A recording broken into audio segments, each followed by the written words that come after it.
afternoon. I'm Francis Levy again. Ed Nersessian and I are co-directors of the Philokates Center, and welcome to I'll Go On, an afternoon of Samuel Beckett. Please take note of the reproductions on the wall. This comes from an exhibit called Freud and the Philipson Bible, which was attendant upon last weekend's roundtable, Freud, Psychoanalysis, and the Philipson Bible. This was a Bible that Freud studied when he was very young. I shouldn't say studied. It was the Bible that he learned about the Bible from his father. And these images had an enormous effect on his imagination, and this exhibit is trying to give you a feeling for that. I am now pleased to present Lois Oppenheim. Lois Oppenheim is Distinguished Scholar, Professor of French, and Chairman of the Department of Modern Languages and Literatures at Montclair State University, where she also teaches courses in psychoanalysis and the literary and visual arts. She has authored or edited 10 books and published over 70 articles. Her most recent works include A Curious Intimacy, Art and Neuropsychoanalysis, and the painted word Samuel Beckett's Dialogue with Art. Dr. Oppenheim is a member of the Advisory Board of the Philokates Center, as well as Scholar Associate Member of the New York Psychoanalytic Institute and Honorary Member of the William Allison White Institute. Lois will moderate this afternoon's panel and introduce our distinguished guests. Thank you.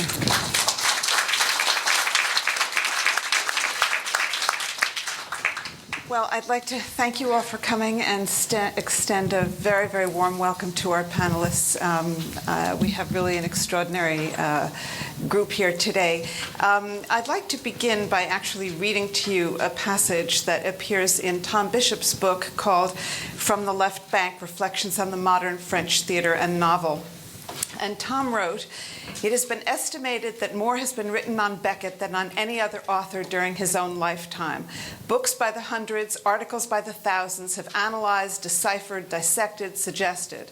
The finest critics of our age have quite naturally tried to elucidate his universe. Some are struck particularly by his novels, others by his plays, some by his humor, by his tragic vision, his monologuing narrators, his preoccupation with self-perception, with the quest for language, with the absence of God, the hidden presence of God, and so forth ad infinitum.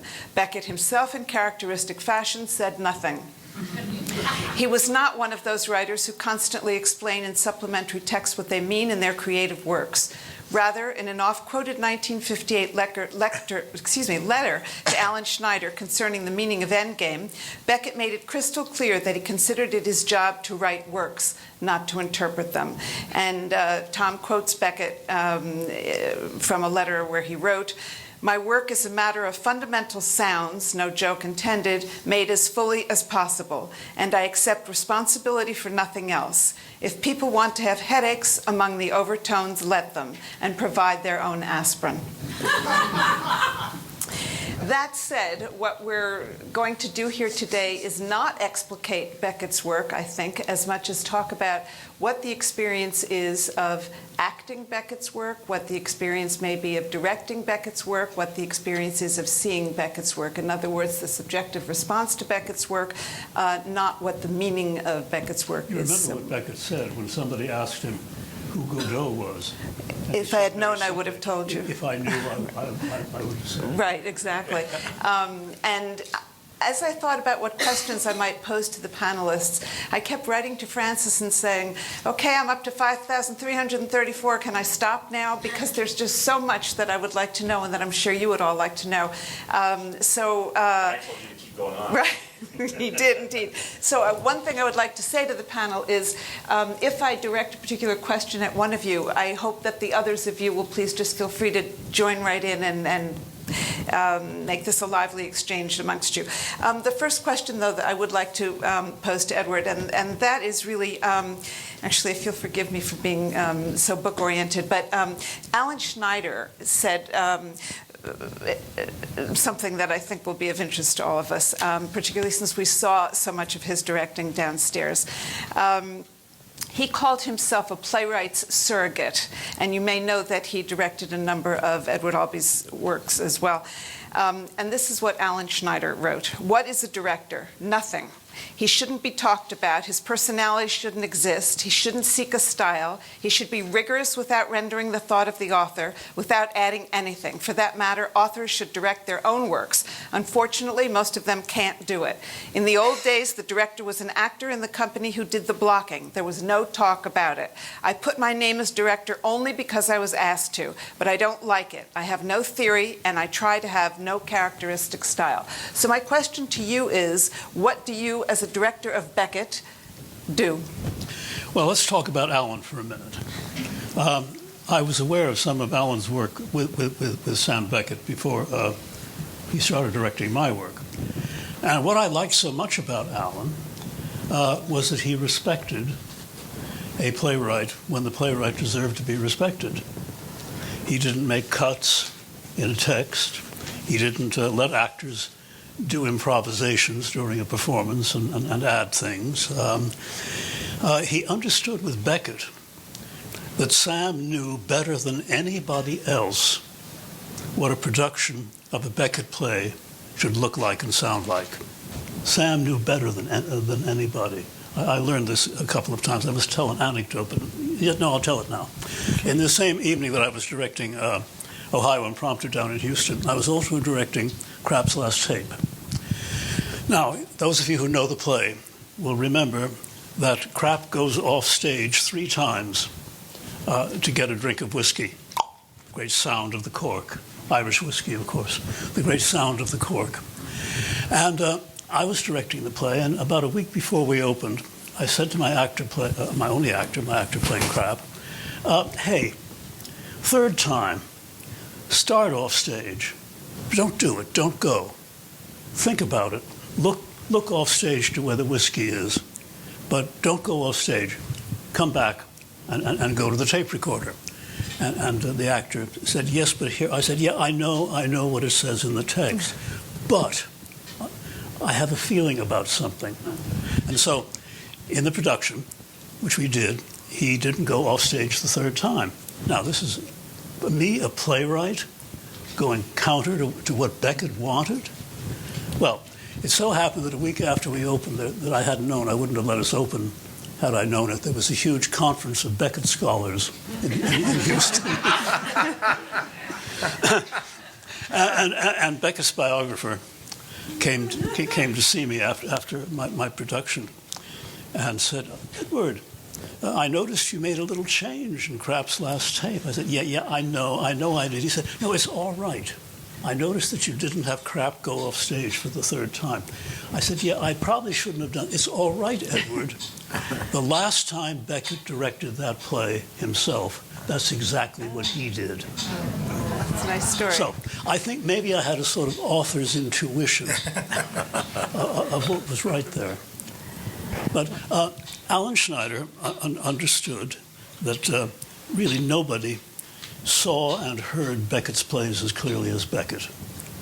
And that his responsibility, as is the responsibility, I think, of any director, any bunch of actors, when you go to see a play, you don't go to see acting, you don't go to see directing, you don't even go to hear writing. If the play is any good, you go for the experience of the play that the author intended. May I interrupt you? And everything else should vanish but that experience. Is that why you repeated Ohio Impromptu 2 times? Yes. To intensify that experience? Exactly, yes. Yeah. Did not Beckett suggest that, or did I think he did. Yes, I know he did. He did it 2 times himself, several times.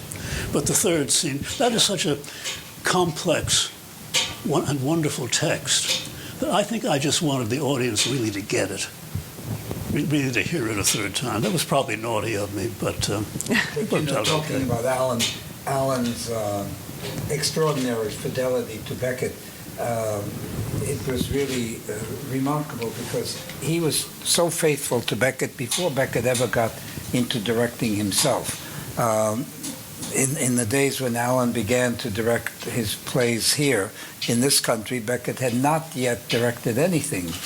Later on, when Beckett began to direct his own plays, it was amazing how close it was to the way Alan had staged his works until much later still, or somewhat later still, Beckett then began to change his own plays in the staging, just as you mentioned, Edward. And then those are things he could do. Another director perhaps could not do during Beckett's lifetime, could do probably now, as you did. The work is an open work. It's readily available. But the idea of a director who is there to serve the author, essentially not only the author but the text, is something that I wish were more practiced today. It is certainly going out of style, and in the theaters of some countries, certainly in many European theaters, it's completely disappeared. I mean, you hardly know that there is an author. It's all the director. The most important thing to know about Beckett as a playwright is that he was not only a playwright, but he was a composer. He wrote plays the way a composer composes music. Beckett's punctuation is exactly the same kind of punctuation that a composer uses in his notation. I made an experiment once. I'll shut up in a minute. No. I made an experiment once. Please do not. I was directing Happy Days. And there was a section there, I forget where, in the first act, where Beckett has Winnie saying a line, and then he writes 2-second silence. Then he has to say another line, and then he has another stage direction, 3-second silence. And I was listening, and I thought it was fine. I said, I want to try an experiment, I said to the actress who was playing Winnie for me. Reverse those, would you please? Do your line, then do a 3-second silence, then do your next line, then do a 2-second silence. And what fascinated me is that didn't work. Beckett could know the difference between a 2-second silence and a 3-second silence, and he was absolutely right. He was a composer as well as a playwright. Can I add something to that? Because I think there's something more that he was. He was also a visionary. He had a clear vision of where his plays are taking place. That doesn't mean that he knew that, this had to look like any particular actor, but that the environment was always clear in his mind and very important to him. And sometimes he did know who he wanted to act. Well, sometimes, yeah, sure. He wrote certain plays for certain actors. Yeah. But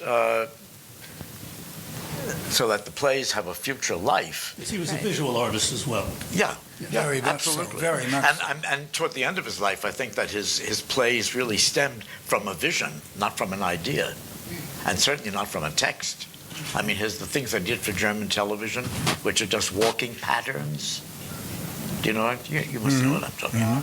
What, where, yes. Well, yeah, but what where I think even has, it does have some text, but there are others that have no text quad, at all. Quad, yes. quad. Right. He's very much a choreographer. Yeah, right. Let me ask the two of you who have performed most recently in Endgame at the Brooklyn Academy of Music. Beckett used to say to Billy Whitelaw, too much color, too much color. That's a very famous line that Beckett had when he was directing Billy. It's become, very much associated. Now, what he meant by that presumably was, don't act so much, not so emotion. So my question to you is, how do you prepare to not act? Oh, that's not acting. Well, actually, it's not acting, but... That is acting, knowing what not to do. Right. No.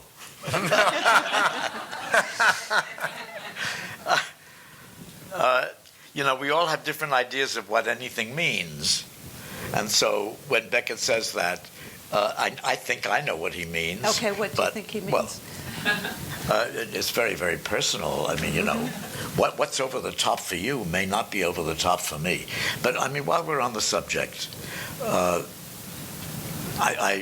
thank you for the nice things you said about the Lucky speech that you projected before. And obviously, for me, it's a very difficult thing to have to look at that because it's me. And I'm judging it as if, who is that? And what is he doing? It's all wrong. Why? It's exactly what It's all wrong. What Beckett, I mean, it's let's stop That was a acting. favorite line of Beckett's. All right. But I don't accept responsibility for that, and here I have to Well, tell I have us to who- attack Alan Schneider.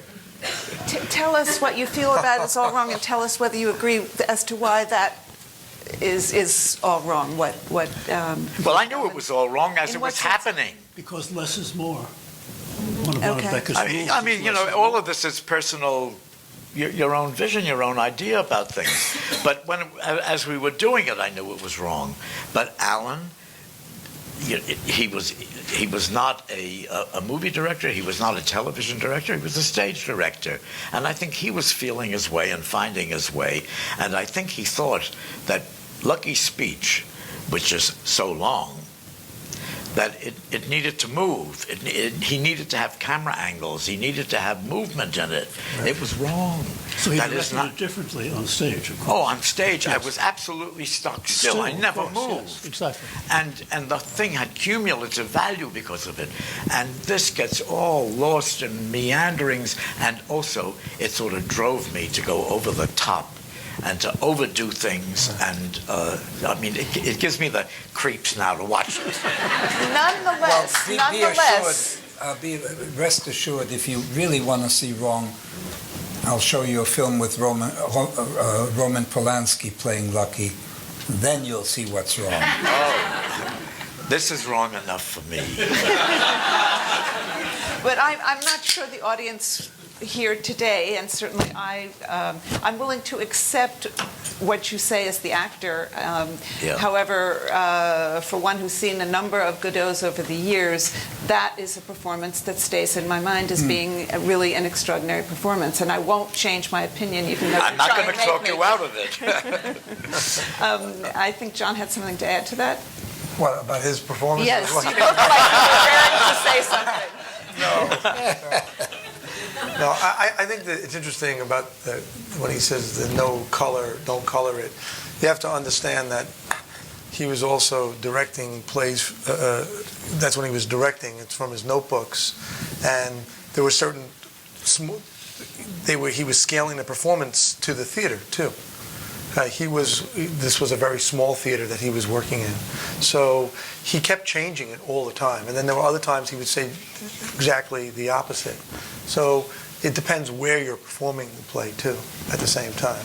And there's a lot of contradictory direction going on when you read his notebooks at any given moment. So you can't apply that. You can't apply anything across the board with him. It's really deadly. Yeah, the notebooks are very interesting to read, the notebooks of various productions, because of the changes and second thoughts that he had in things. Right.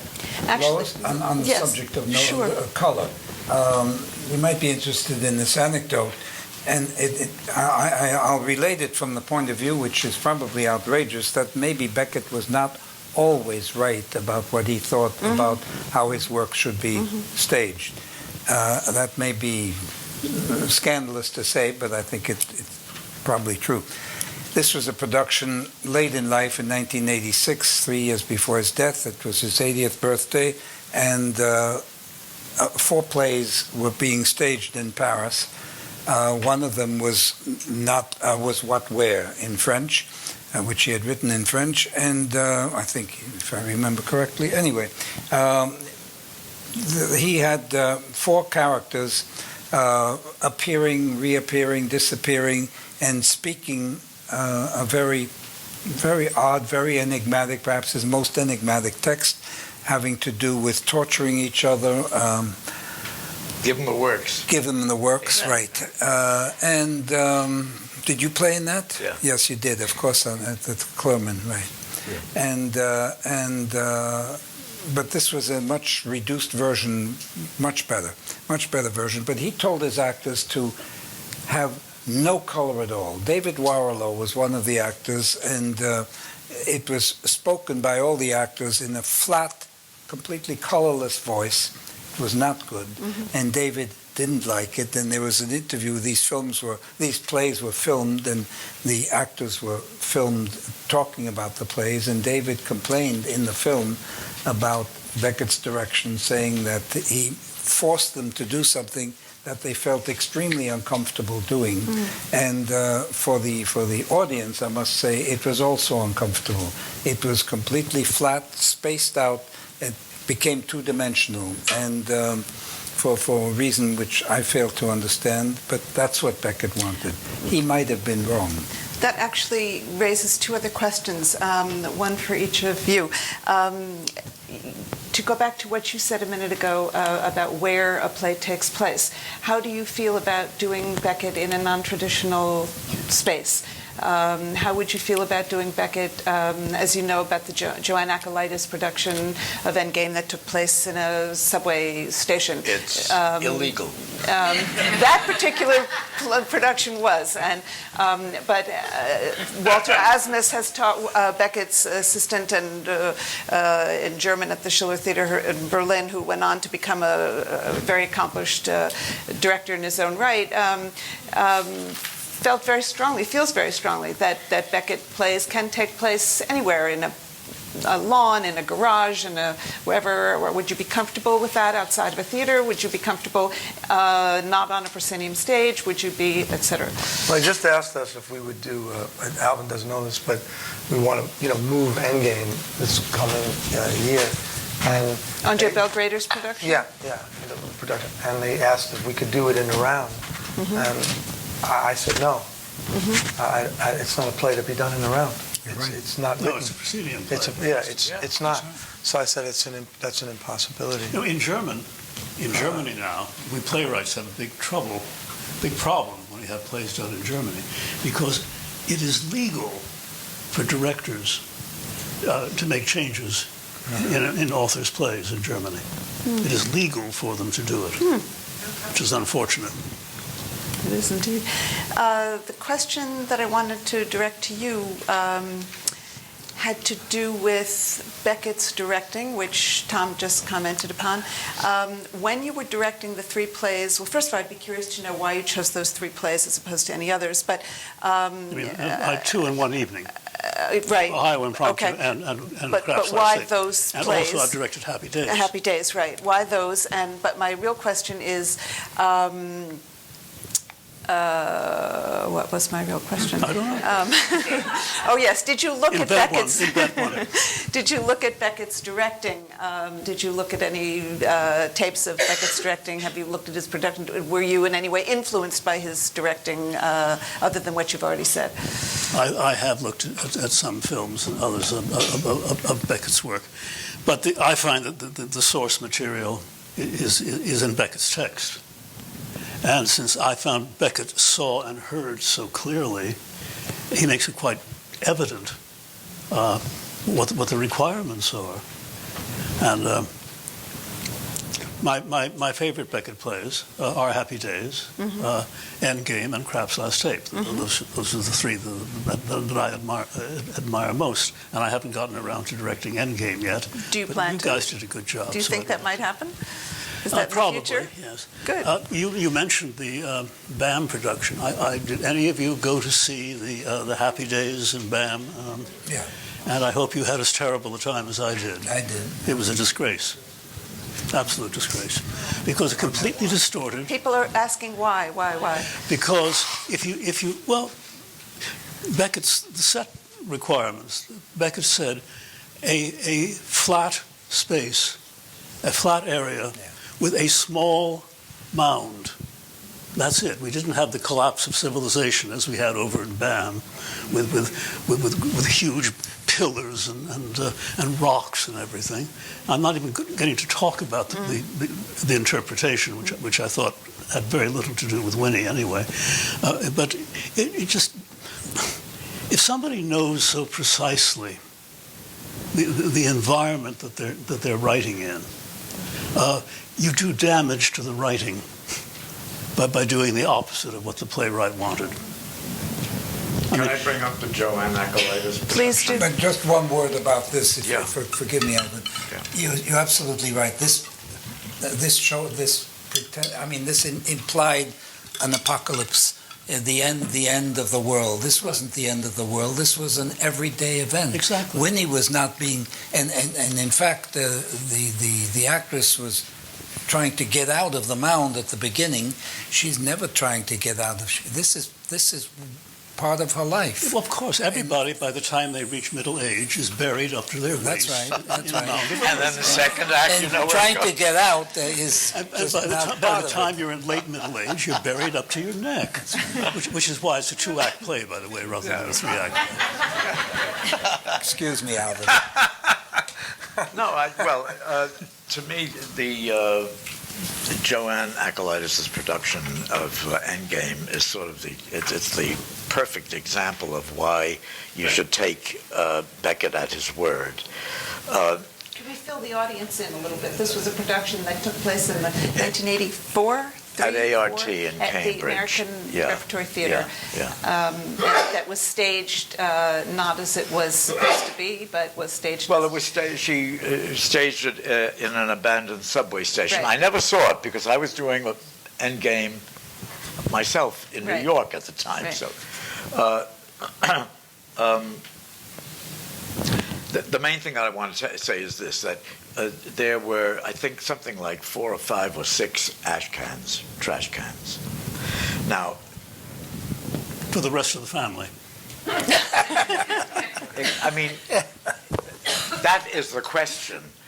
How many parents do you have? Even if you have step-parents, you have 2. But even That's if what Beckett, the ash cans are for, But if to Beckett house had the written 2. it, if he had written it for 4, then there should have been 4. Well, if but he had written it didn't for write 4, that he way. would have he would have had a reason for doing Right, so. exactly. His reason for putting ash cans on the stage at all was to have one for Daddy and one for Mommy. Exactly. And if you add 3 more, it's just nonsense. It doesn't mean anything.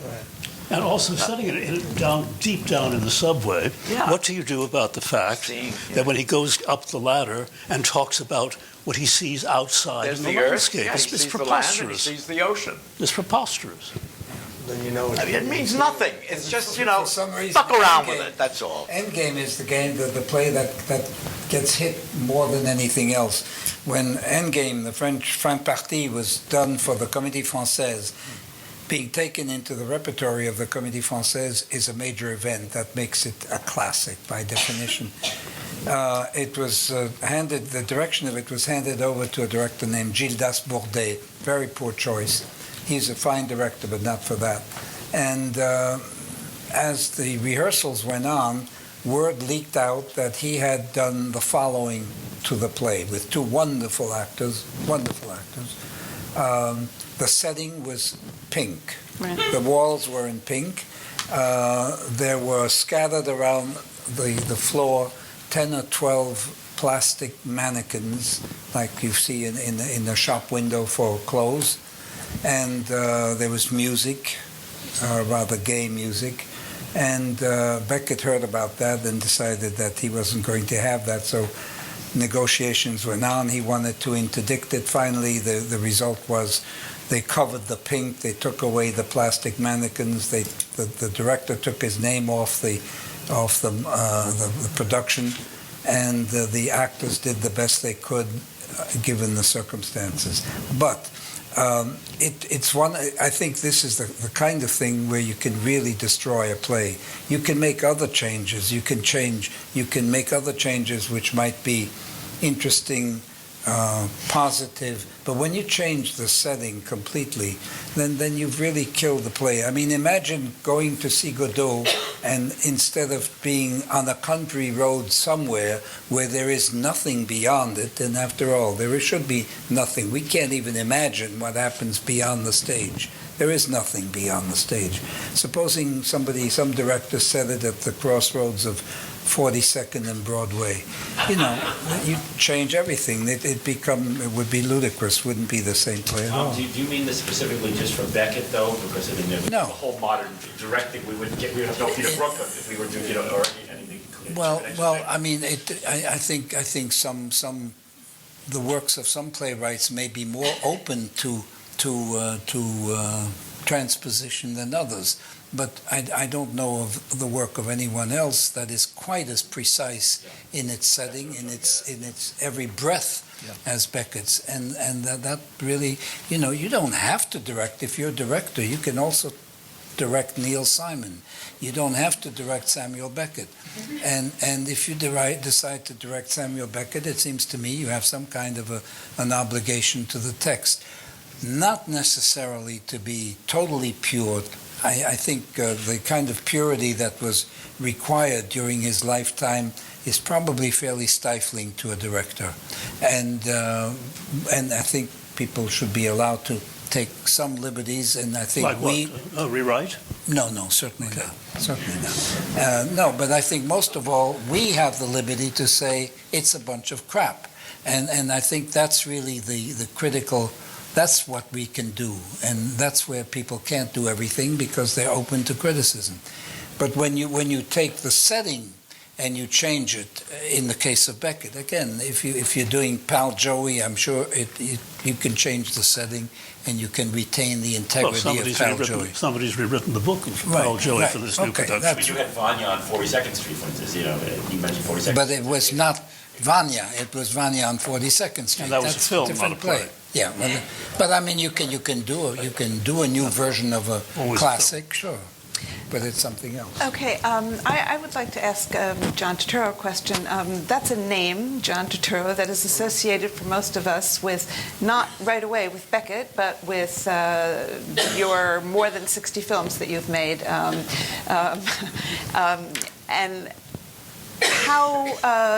what is your experience of directing Beckett? Acting Beckett? Do you prepare differently to act in something like Endgame than you have in many of the movies you've done that are of an entirely other nature, and the other stage plays that you've done? How does Beckett feel to you as opposed to other playwrights? Well, first of all, I mean, I come from the theater, so I'm a theater actor. I consider myself a theater actor first, and I learned how to work on film. I did Godot with Andre and Tony Shalhoub about 10 years ago. He's just a writer that I've liked reading about, and I think I don't know what it is, but I think he's one of the few people who actually writes about failure in a way, and he kind of turned that. He made that a creative act for him. And if you've had any familiar experience with, the world of mental illness, which I have a lot of, actually, when I first read Beckett, I was kind of shocked at how precise it was. And then I was like, wow, this is what you hear. And then once you get a little older, when I read Endgame, again, I had been reading it, and once you go through death and the loss of your parents and everything, I just thought it was something that really spoke to me just as a person. So I would, want it very much to do the play. I was asked to do it by someone else, and so for me it was just a great experience. But it's it's like Edward said, he's really a composer, and you really have to kind of give yourself to that. And it's unlike a lot of other experiences, but it is very, full experience in every way, as far as gesture, as far as sound, and as far as what you infuse it with and how you relate to each other. And Alvin was very, generous, because he's obviously done a lot of Beckett, and I was a little intimidated because I'm thinking, well, maybe he knew how to do it, and he said he didn't. So, and that was quite liberating. So, but I find it very. And when I was going to do Godot many years ago, I was offered this big film, and I didn't want to do it, and I started reading it with my son. He was 7 years old, and he read Gogo, and I read Didi, and he actually wound up doing the boy in the play, and he read it just beautifully. He read Gogo. He just read it. It was effortless. It was perfect. And I eventually played Gogo, and I realized, I said, I don't think I'll ever be able to just read it as naturally as he could read it. He got it. He thought it was very funny. He said, "This is so funny," and I said, well, I know he's smart, but it's very accessible. It has that childish thing at the same time. So, Lois, but it's that balance. About the mental illness, but One sec. Right. So- One sec, please. Okay. I just have to throw this out. I read that you were asked if you would ever consider directing Beckett, and your answer was that you would like to direct a half-hour version of Godot with children. Right. So, Yeah. Well, I just think it's a great Sorry, introduction Francis. for them. And my son actually, likes him now after, he introduced. So it's something that I just gravitated towards as a person. So, and then as far as working on it, I just, I worked a long time, in preparing, and I read, everything that Beckett said about it. And then eventually you have to find your own, you have to once in a while make a pause a little shorter or whatever. But I tried to do everything he did, and sometimes it worked, sometimes it didn't. Then I realized that sometimes he did cut out some of the yawns and things. And I thought, oh, okay, so I have a little, but actually I think there's tremendous freedom in that. And I think freedom is, people think by being free you're adding on, and it's not. It's actually by taking away. It's really, shrinking. From all this extracurricular activity, and you go into the core of the Eddie, and I think that's really what it's about. And within that, you can find a gigantic platform of expression. So. Thank you. The reason why the reason that I was holding you off there was because that's a huge question you're about to ask, and that could take us down many different avenues. So, to you, Francis. It's a question actually you should ask based on your book on neuroscience and art and on art and neuroanalysis, because what was the reference? Art and I haven't written that book yet, but that might be a good title for the next one. The first book was Art and Neuroanalysis. I thought exactly what he said. Neuropsychoanalysis. But urine analysis would be a very... I was another character who's afraid of Virginia Woolf. But just in terms of that experience of recognizing the states of mind that you saw in Beckett that had references in mental illness, I was curious if anecdotally you could elaborate on that a little bit. If you just take a play like Endgame, it's all over it. It's all over it. That doesn't mean it's not all over people who function too. Sure. But just it's so precise that it's shocking. Also in the prose, not just in the plays. It's everywhere in the prose. You read, Malone, And Beckett really was, he spent the 1920s and 1930s reading everything he could read in psychology and psychoanalysis. He was fascinated by it. He was also very eager to have some answers as to what he was living through, because those were some very bad years for him in there, particularly the early 30s. And so he was reading to educate himself about himself, and he was also intellectually interested in that whole field. So he also, he was in psychotherapy with Wilfred Bion 3 days a week. But Bion wasn't yet an analyst. He was training to become an analyst. But he also spent a fair number of times visiting a mental institution in England, outside of London, and he knew whereof he spoke.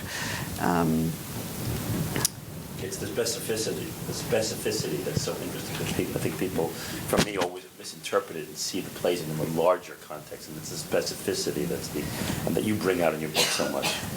Well, I'm particularly interested in the fact the whole question of stasis in Beckett, and the "I'll go, let's move" at the end of whatever the line is, and they don't move. Let's go, I'll go, whatever, and the "I'll go on," and but nobody ever goes anyplace. I mean, I think that without going into any kind of psychobiography, which is a whole area that I have a lot of trouble with. That comes from someplace that Beckett knew about, that kind of paralysis, and I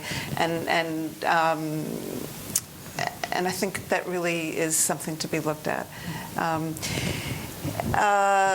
Tom, the question of transposing the prose into plays, putting the prose onto the stage. How do you feel about that? I always felt very good about that. I think some wonderful things have been done.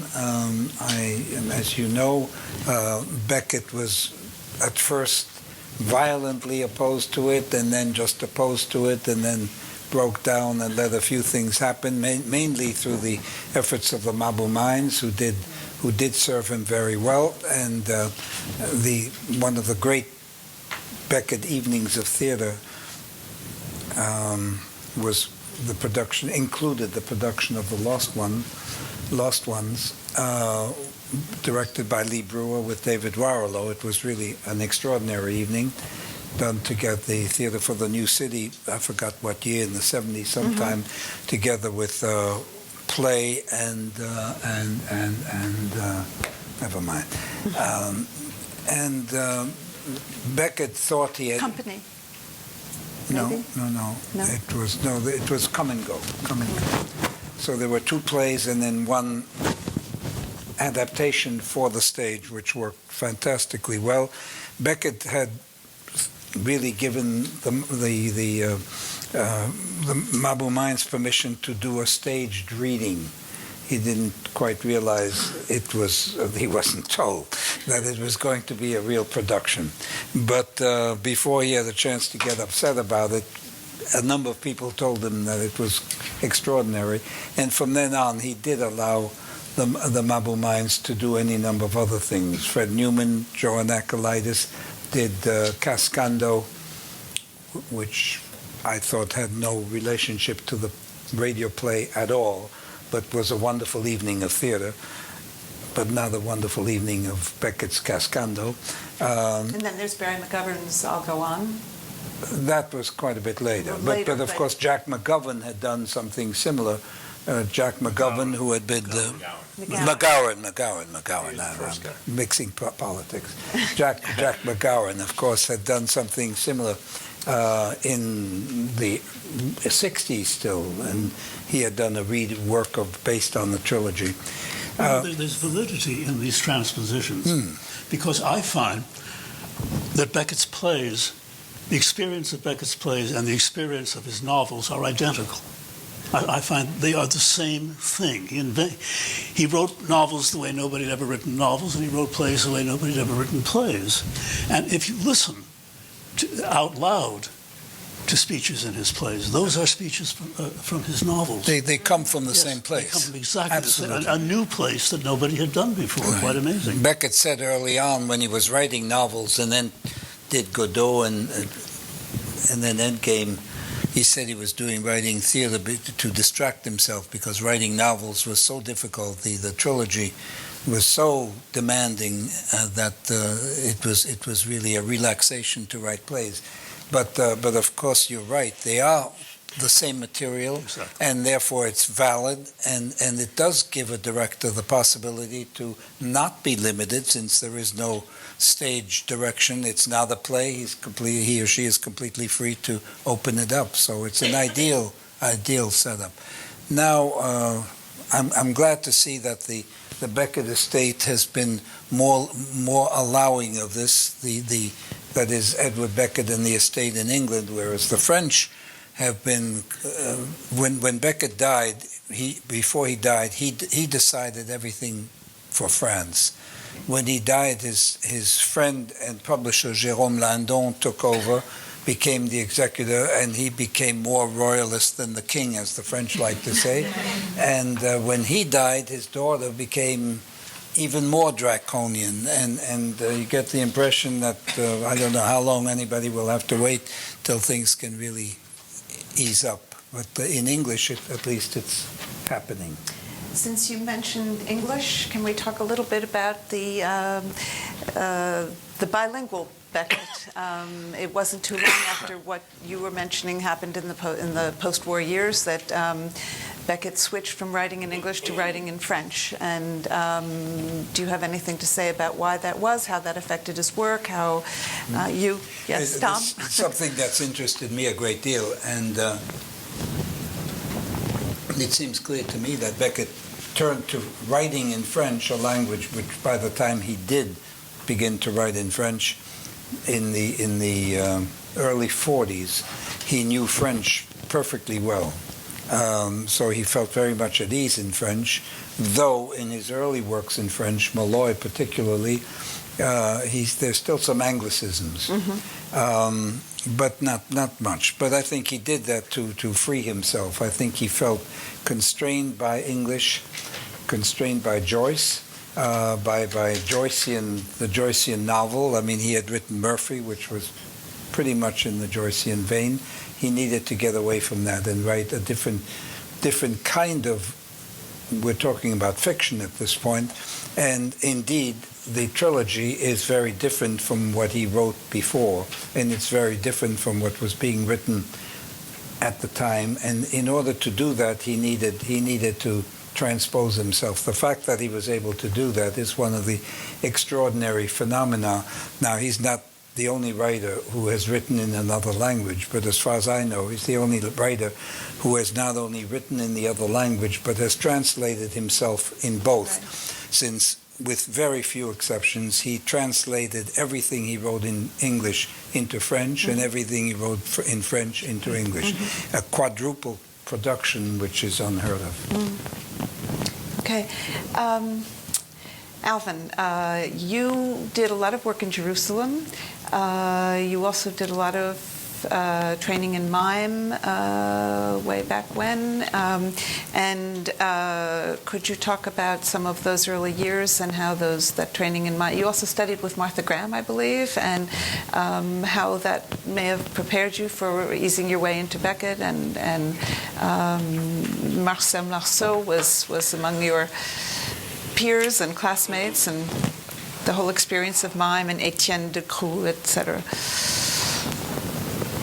How many hours do you give me for this? Well, you know, everything that I did, in one way or another, I guess, it all contributes to anything I do following it. You know, and I'm no analyzer of what's happening to me. I just do it.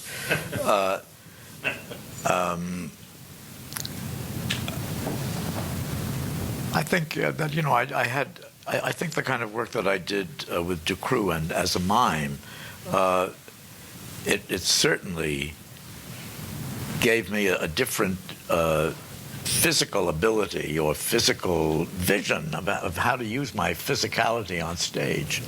But that could also backfire. The lucky speech that you showed today. A long time ago, there was a Broadway producer named Bob Joseph. He produced the, I think it was Major Barbara on Broadway with Eli Wallach and Charles Lawton and a couple of other people. I think Glynis Johns may have been.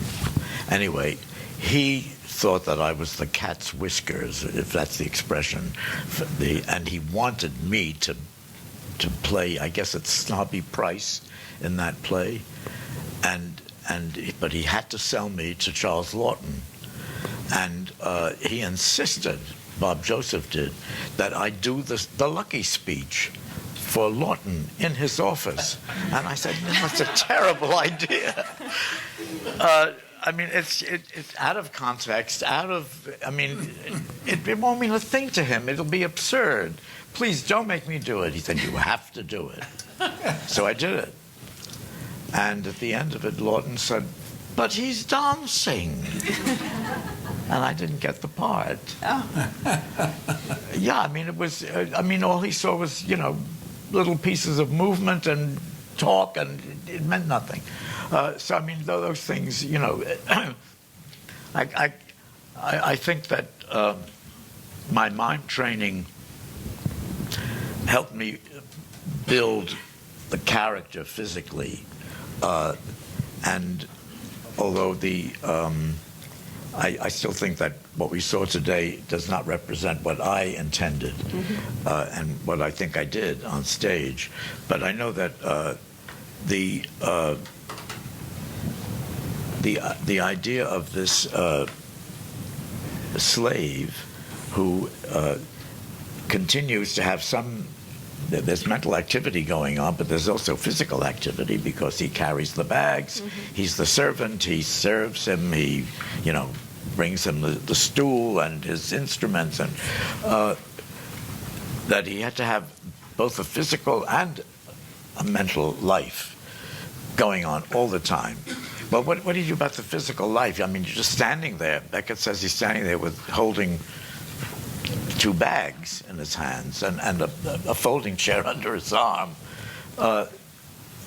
And I had to find something to do to keep myself alive. And I found it little by little in rehearsal. And what I did was I was constantly throbbing like that, just constantly, which was easy to do because I had to do it for a long time. Can you see what I'm doing? Yes. But when I was on stage, it was my knees. So that the motor was constantly idling, constantly. That was a thing that I could say it came from my mime training. It gave me a means, although many actors would find that kind of thing without any mime training. I don't know. It's interesting that the panel is made up of all men. Now, when you think about the women who have directed Beckett, of course, Joanne Akalaitis comes to mind, Carrie Perloff comes to mind. Who else? And why are there so few women Deborah directing Warner. Beckett? Deborah Warner, who suffered terribly for her direction of Beckett. Who else? And why are there so few women out there tackling the direction of Beckett? I hired Ray Allen to direct. Fewer female directors in the theater just generally than male. Yeah. That's part of it. Okay, and that is because? I don't know why that is. I think there were some crafts that women had a harder time getting recognized in and being allowed to do than others. But certainly there are fewer female directors, a lot of good ones. Composers and also. More and more. And composers, well, yes, of course. Women were allowed to be writers because you stayed at home and had the babies and also wrote your great novels. But some crafts are tough. Theater is a tough racket. And a lot of women, a lot of actors do not like to be directed by women. I've had the experience, and I've noticed this quite a lot. It doesn't happen all the time, but I've seen problems with actors resenting being told what to do by a woman. I've seen this happen. Interesting. Good point. Alvin, you were going to add something as well? I've forgotten.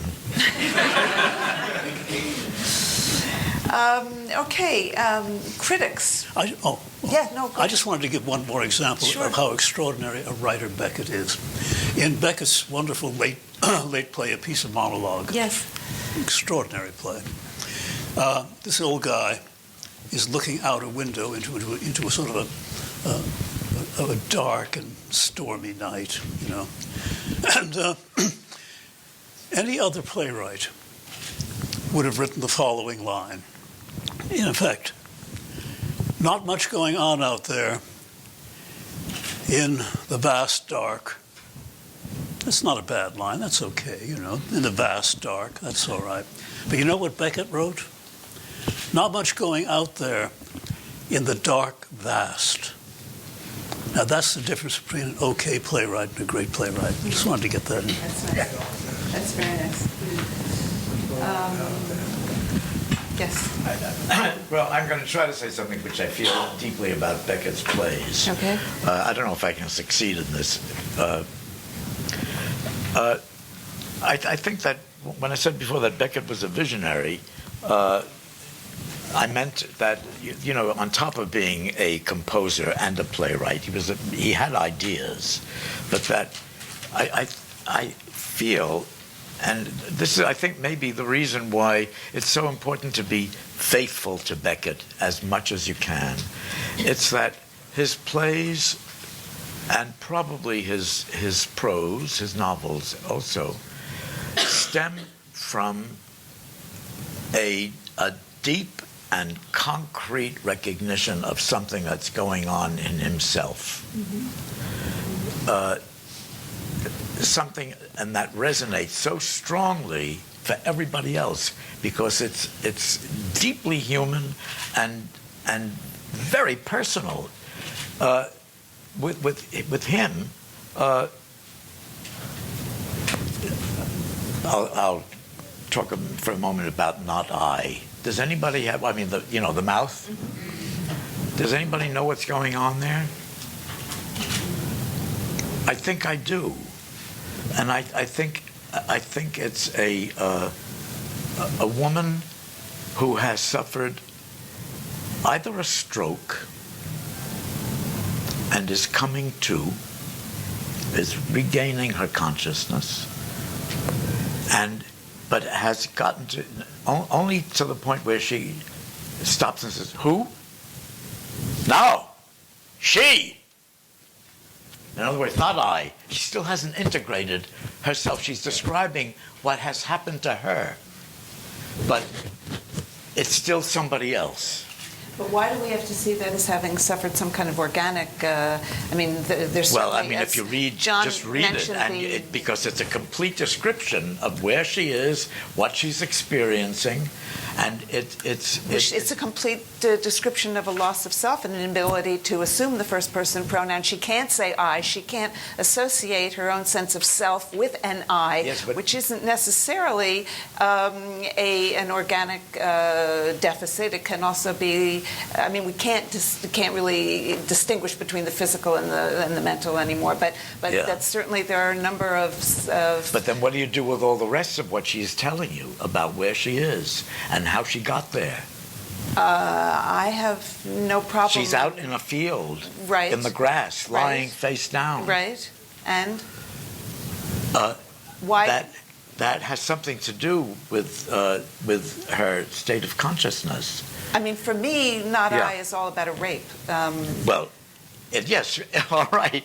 I was gonna say the alternative interpretation is that there is a rape at the core of it. But I mean, what does Beckett know about a rape?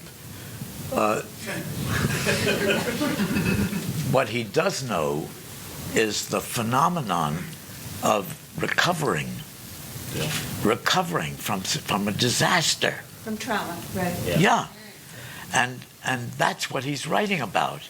And it's so concrete that, and of course then it turns out that it's really only the words that matter. That's right. It's only the words, and that's why there's only a mouth.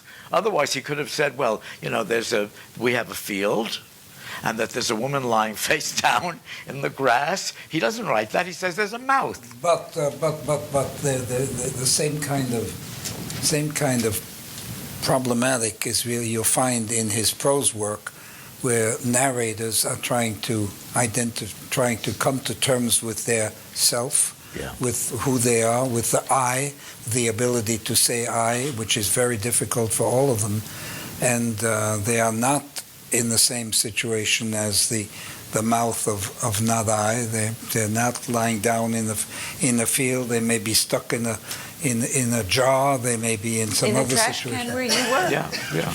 In what? A trash can where he was as Neg. I mean, he just had that experience of being closed in and. But he's not wondering who he is. He's not. But the narrator of the unnameable is, and Moran is, and Malloy is, and who now, what now, where now. These are the same questions but they may sometimes get an answer. I say I, not knowing it is I, and those are things which you get in the trilogy, and they're very, very much. That's why I think, as Edward said, the plays and the prose works are cut out of the same cloth. I don't find this to be,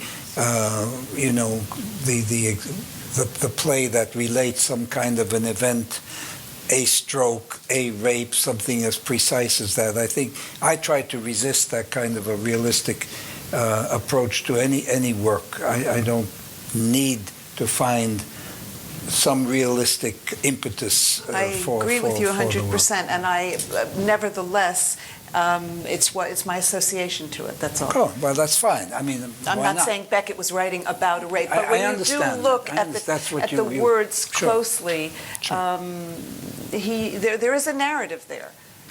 I mean, there is... There's also that she also says, or the voice says, about the other person that she hadn't spoken for 60 years, and now she's coming Right. out in a torrent. Right. That might encourage the stroke, although it'd be It doesn't matter. pretty though, I agree with strange you. end of a 60-year-old I'm not saying that silence. it's not. He's not writing a realistic No. portrayal of that. He's writing a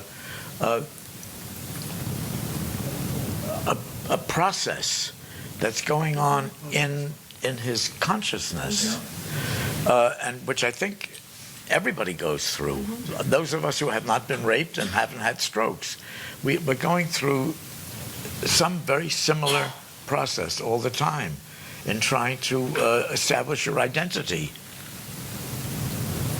All I'm trying to say is that I think that all his ideas are they're concrete experiences, and that they're not abstract ideas. He's not writing plays of ideas.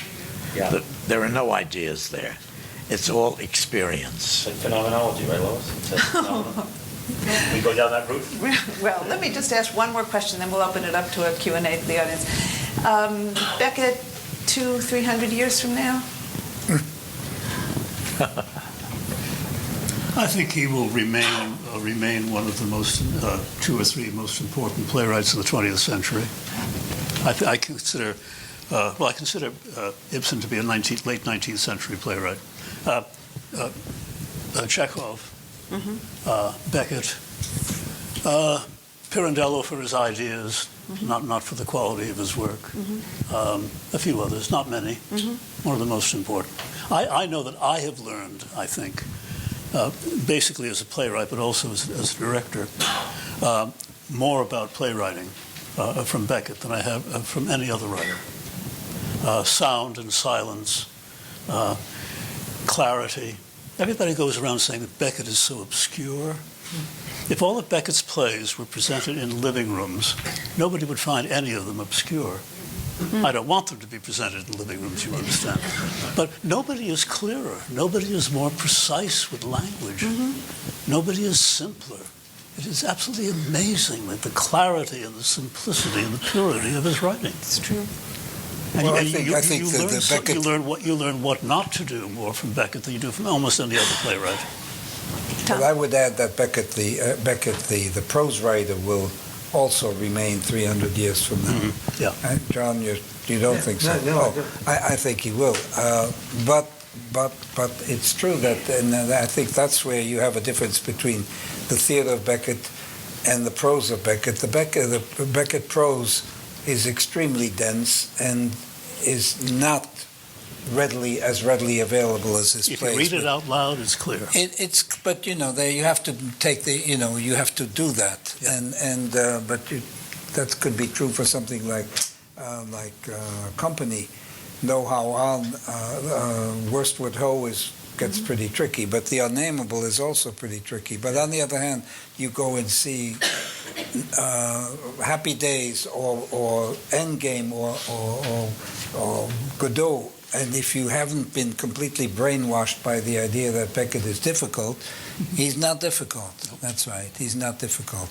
And I think the theater is so much more available. Now, what kind of theater we're going to, our descendants 300 years from now will be seeing, maybe as difficult to say as what kind of books they'll be reading. Maybe they'll inject them all or something, they'll kill. But I think Beckett will still be there, yeah. I wouldn't worry. I'm not worried. I just...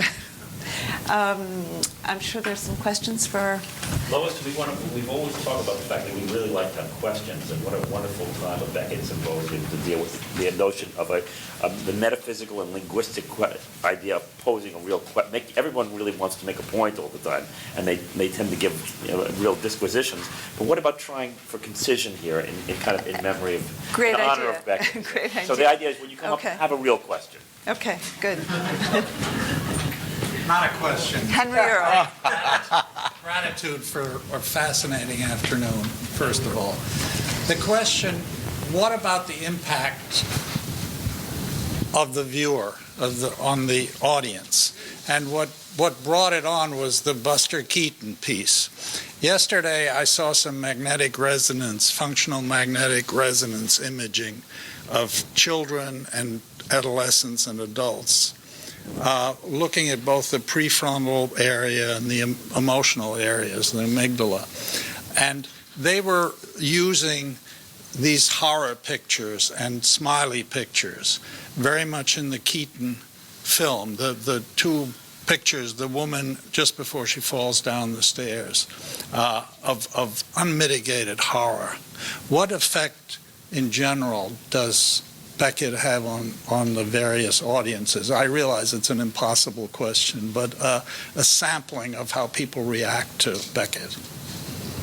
It's unfortunate to try to start from film, because I think it's just a very bad work and very badly done. So maybe we can start from some other point rather than film. I just don't think it's a good work, particularly. Okay, well, but we can still try and answer Henry's question taking another What do word. you mean exactly by the effect on the audience? An audience should be affected by anything it experiences, and an audience is limited only by what it is unwilling to experience. And Beckett asks us to be objective and involved at the same time in ways that other playwrights don't accomplish. I'm still not quite sure what the question means.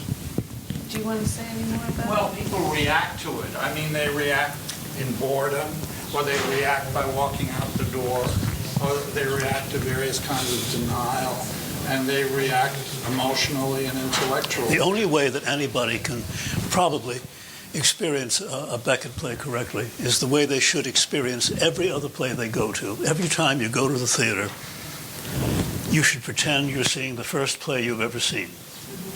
And you shouldn't bring any preconceptions as to the nature of theater to it. If you do that, you have no problems with Beckett whatever. Can I try to say something Please. about that? When Godot opened in New York, after the Miami fiasco, when we opened in New York, the advertising, which did not help, was needed 60,000 intellectuals. Right. And so the theater was full of some of those 60,000 intellectuals. But it was full. And yeah.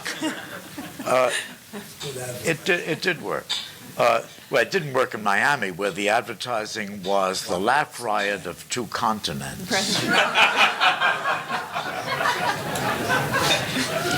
So, anyway, but everybody was confused and said, "What is this? Who is this?" This Beckett, and Walter Kerr in the Tribune said he's a fraud. He's a charlatan. What do you expect from Walter? Come on. What? What would you expect from Walter? Well, I told you, but I expected that's what we Walter got. gave a bad review to any play that broke the fourth wall convention. So, But I mean, there were a lot of people who didn't condemn it, but didn't understand it. They didn't know what this is all about. What is this? Not a play. I don't understand it. What does it mean? What does it mean? Everybody want to know. What does it mean? it means what it says. Very shortly afterward, during the civil rights movement, there was a group called the Free Southern Theater. They were a lot of Gil Moses. actors. That was Gil Moses, right? I think. Yeah, he was part of the group. Quite a few people were involved with it, and what they did was they would take productions to the Deep South and play for free for sharecropper audiences who couldn't afford to buy a ticket and who would help these guys by putting them up and feeding them. That was the pay, just lodging and food.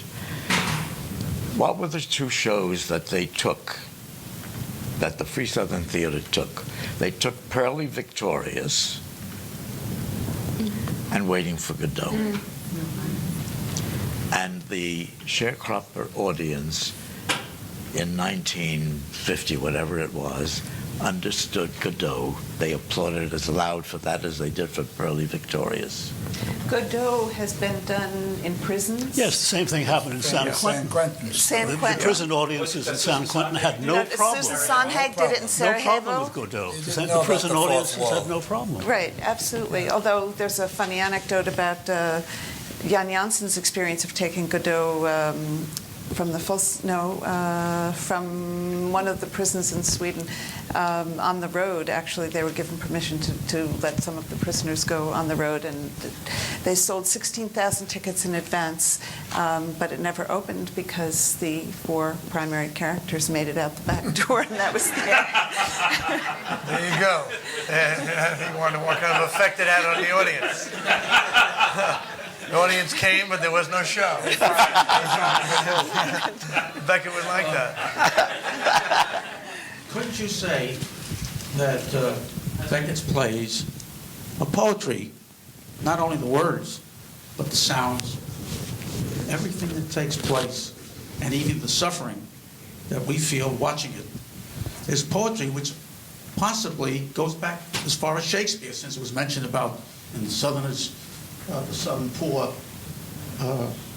being so affected by what he wrote, that everything he does is that way. Even the film, which was not good, but there were moments at the end, which was good. But wouldn't you say that it's poetry, which is one of the reasons it's such good poetry, is why it's going to last? I find it's even closer, as I said before, to music. Yes, I found well, that's poetry too. music and theater are made of both of sound and silence. Right.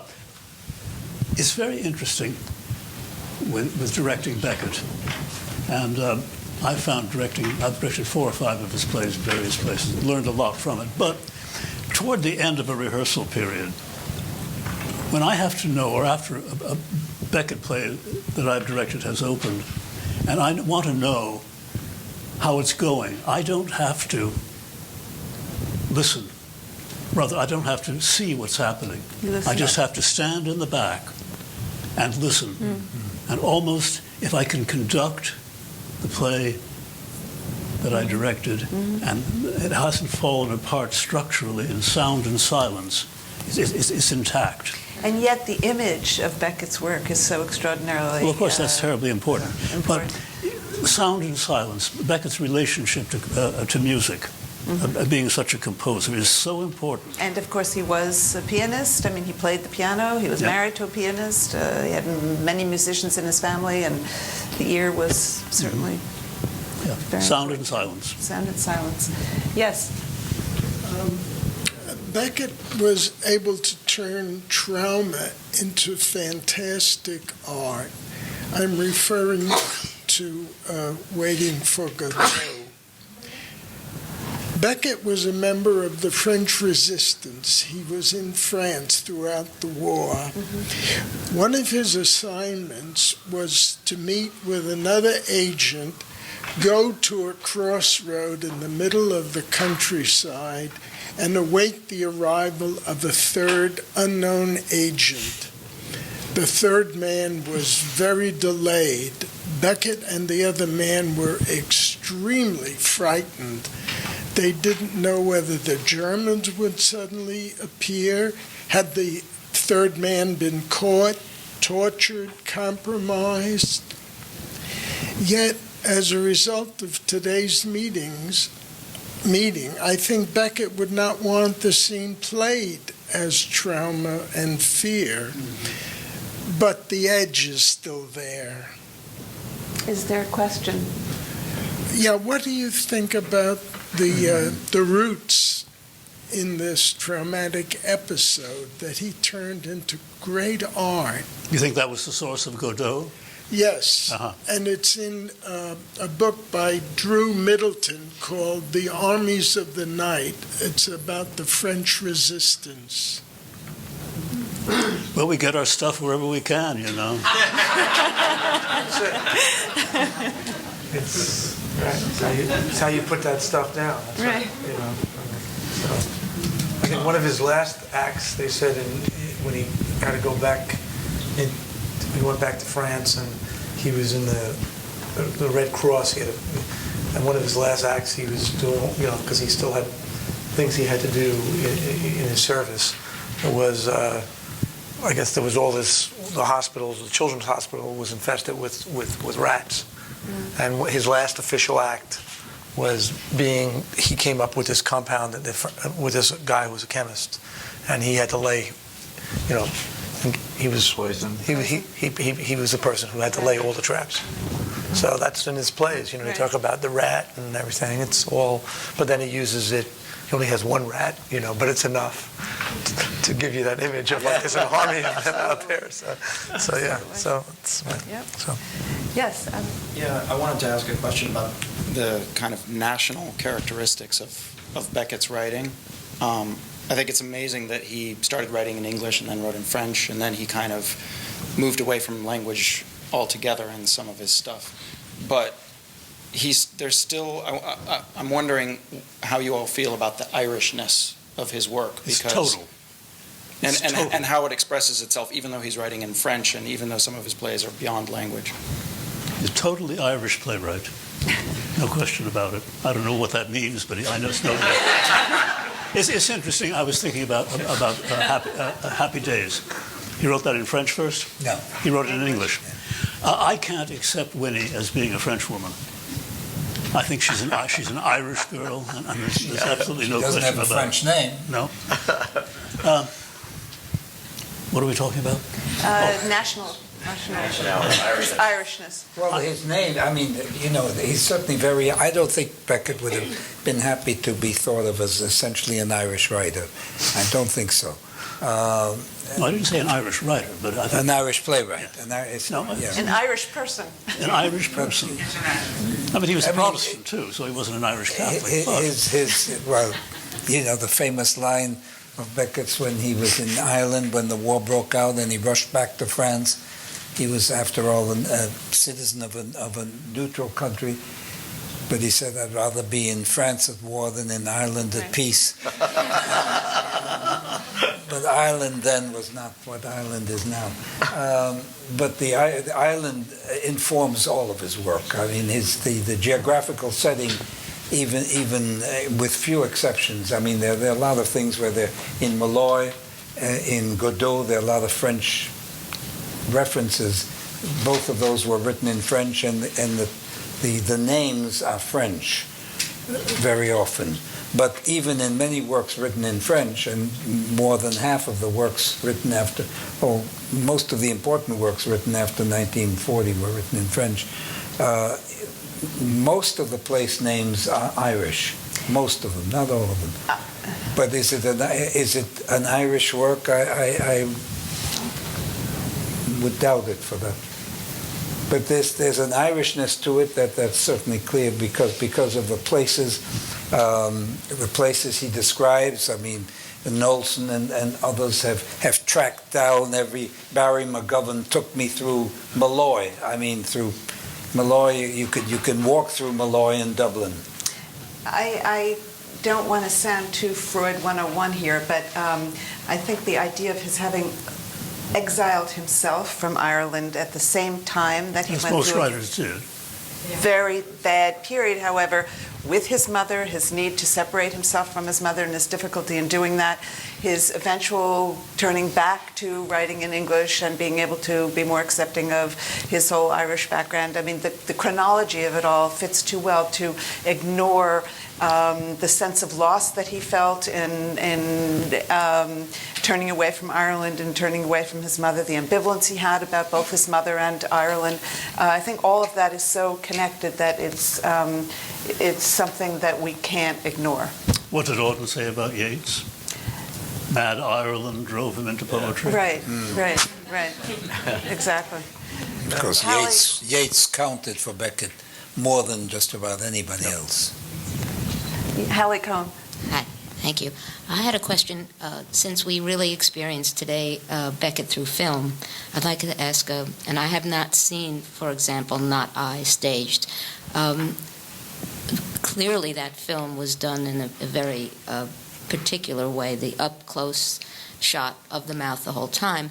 So the choices of what happens when you film the play, and maybe, Mr. Albee, you might want to say about how you felt the point of view of the film for the plays that you were directing, and how that changes. I understand that the Not I was a very different experience I prefer on seeing stage. Beckett on stage rather than in film.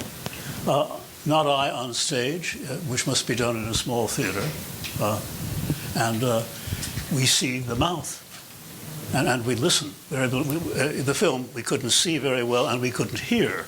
The text is enormously important in that play. It's not just somebody doing gibberish.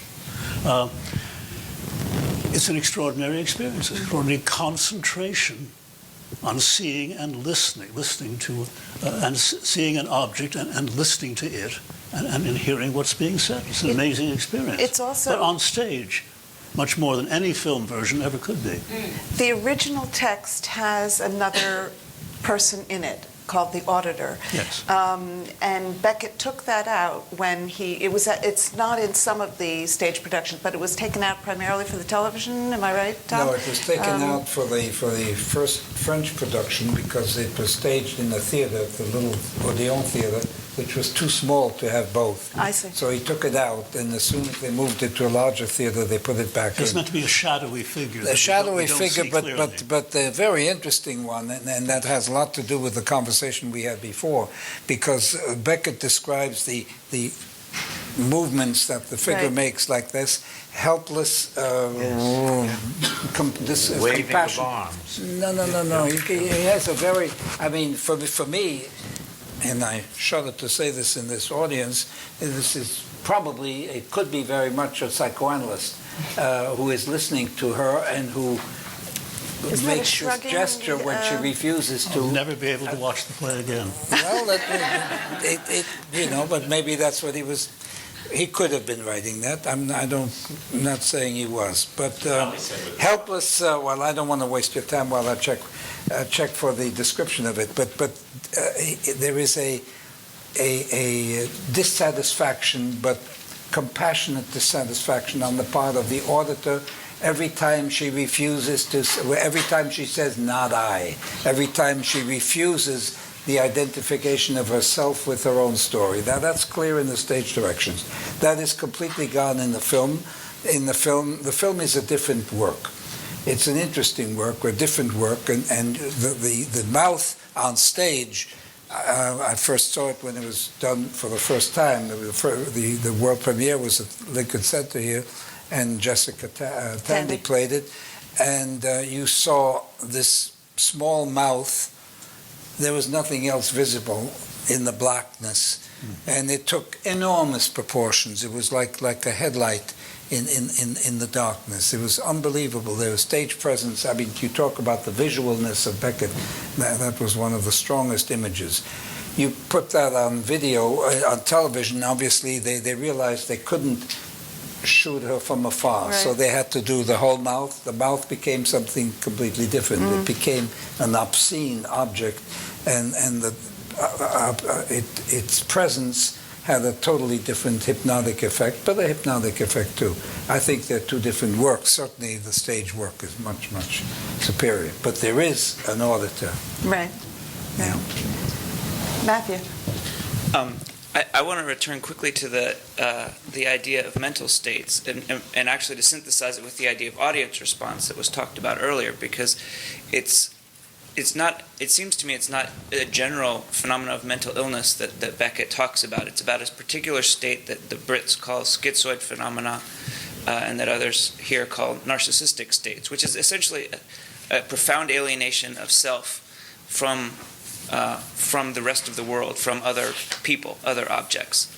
And that, I think, is relevant because one of the parallel relationships is the relationship between author and reader and playwright or actor and audience, and that there is a disjunction inherent in this act of communication that I think his work insists on reflection on throughout his work, and I wonder if anyone could reflect on that.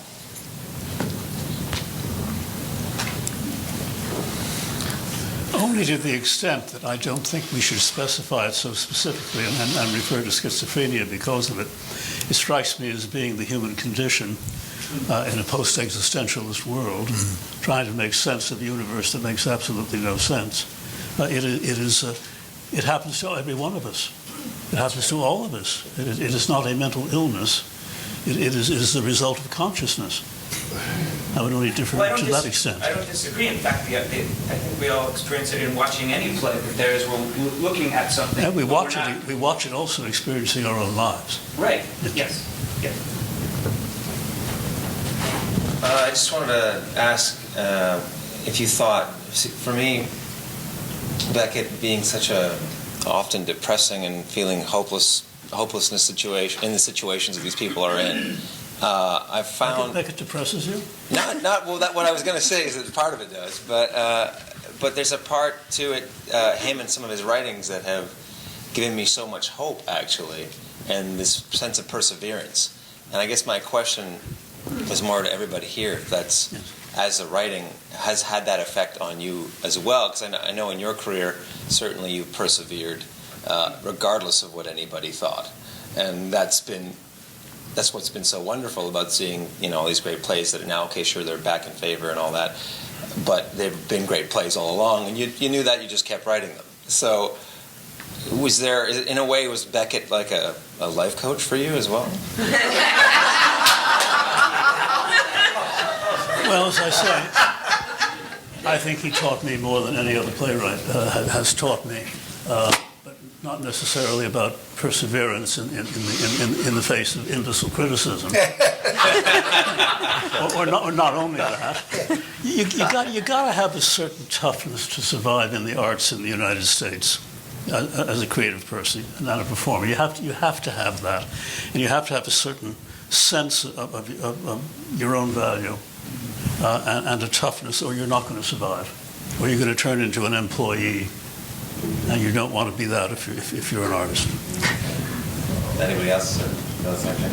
I think that says it pretty well. Did you see? Can I come up if we catch you on the microphone? Yeah, we want to see the shirt. I guess this is a question for everyone, but especially for Edward Albee. Did you first see Beckett, or did you first read Beckett? Saw, and in a very interesting way. I was in Berlin, Germany, in West Berlin, Germany, in 1959, to see the world premiere of my play, The Zoo Story, which did not happen in English. It happened in German, in Berlin, called Die Zoogeschichte, on a double bill with a play called Das letzte Bande, which was Krapp's last tape. And so I experienced Beckett and myself both in German. Now, they came to the Provincetown They came to Players. America. How did that happen? Because I had a wonderful, crazy producer named Dick Barr, who read both plays and thought they would be absolutely wonderful together off-Broadway. Nice, cheap production, 3 actors, not much of a set. But seeing Beckett's work and seeing my own work in a language that I didn't understand taught me something very interesting, that a play can be an important visual experience too. Because when I was in Berlin for rehearsals of The Zoo Story, I went over to East Berlin to see the Berliner Ensemble. And I saw a production of Galileo Galilei, which I had never read at that point. And here it was in German. I don't speak a word of German. I mean, how can you possibly learn a language where the verbs don't happen until the ends of the sentences anyway? I didn't understand a word of the play, but I was convinced that I understood Galileo, the play, pretty completely. I got back to London, I think, And indeed, I had.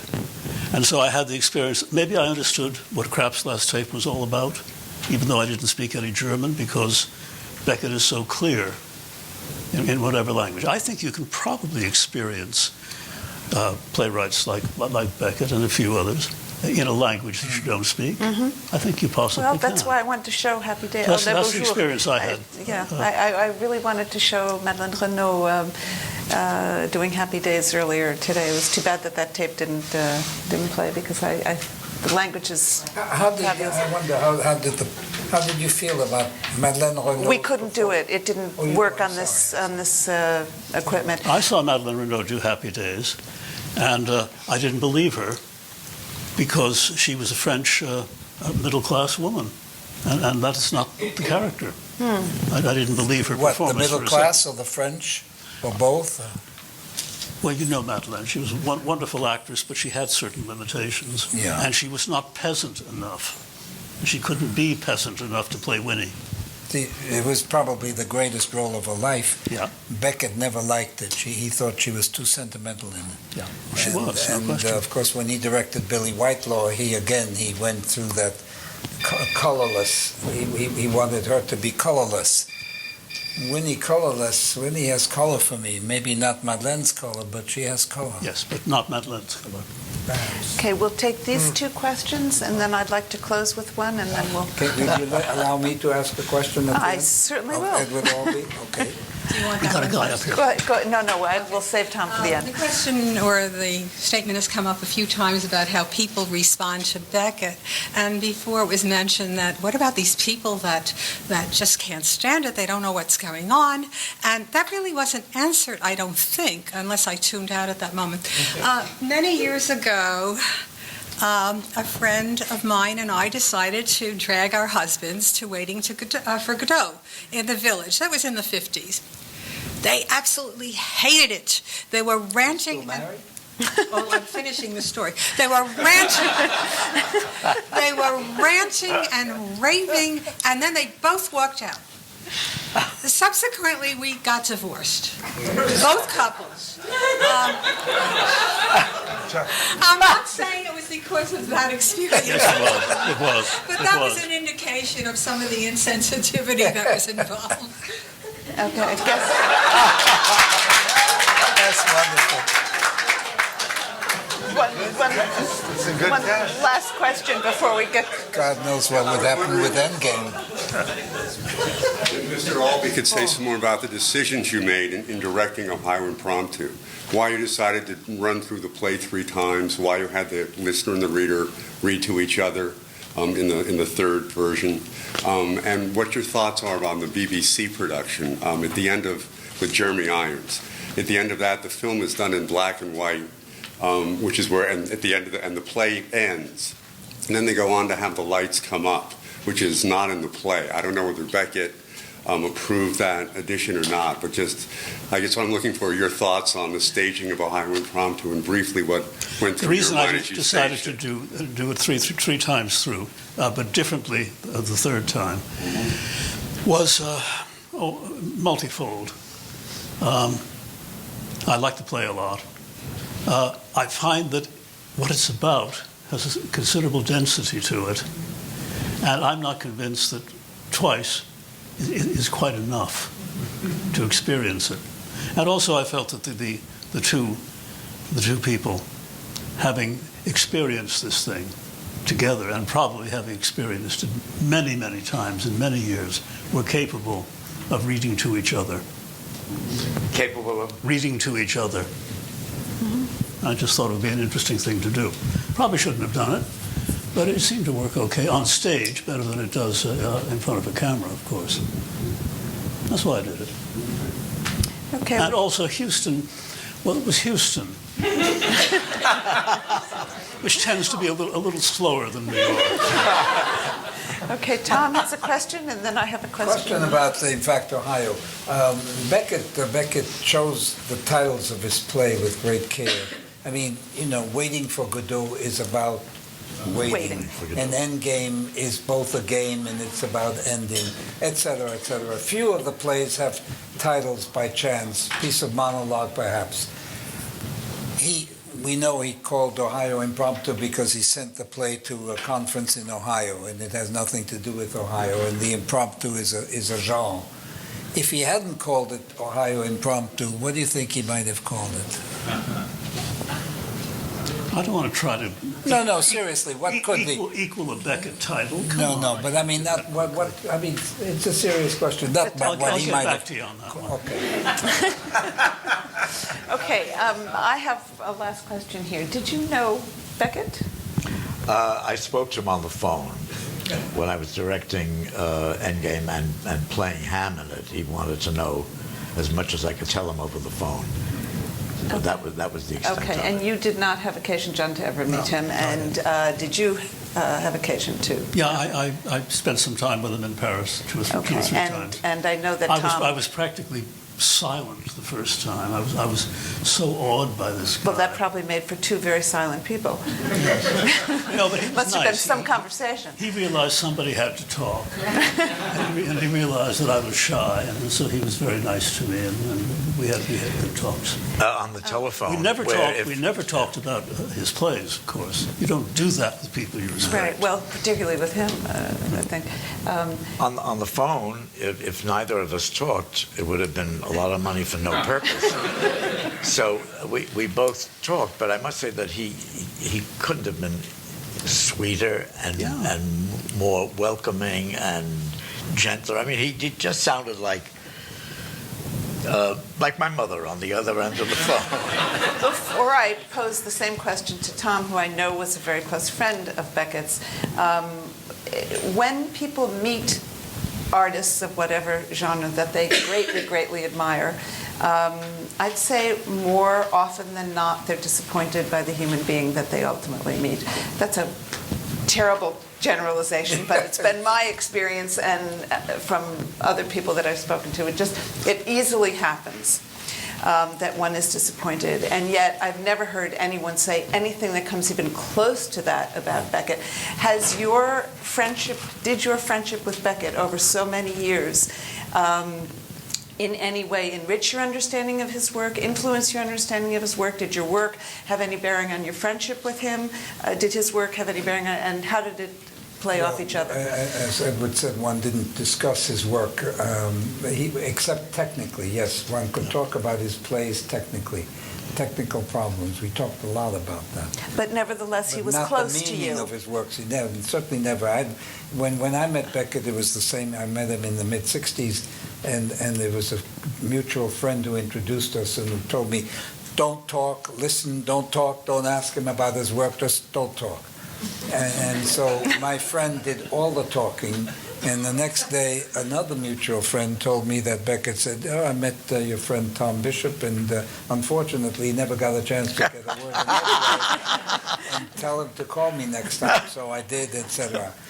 Some years later, I introduced my son, who was then 15 years old. I brought him along to meet Sam, who had known all about him. And I told him, don't talk about his work, etc. And so, of course, my son, Beckett knew my son would love chess, so he started to talk to him about chess, so to put him at ease. He felt so much at ease that he quickly said, which of your works is your favorite work? I wanted to disappear in a hole in the ground. And Beckett smiled and said finally, after thinking for a moment, I guess the one I dislike least is Endgame. Oh. And on that note...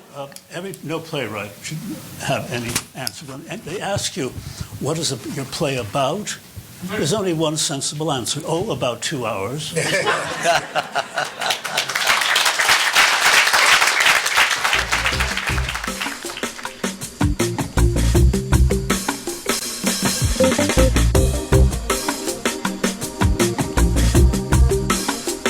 Further information about our programs and a complete archive of past Philip Tades events is available at philiptades.org.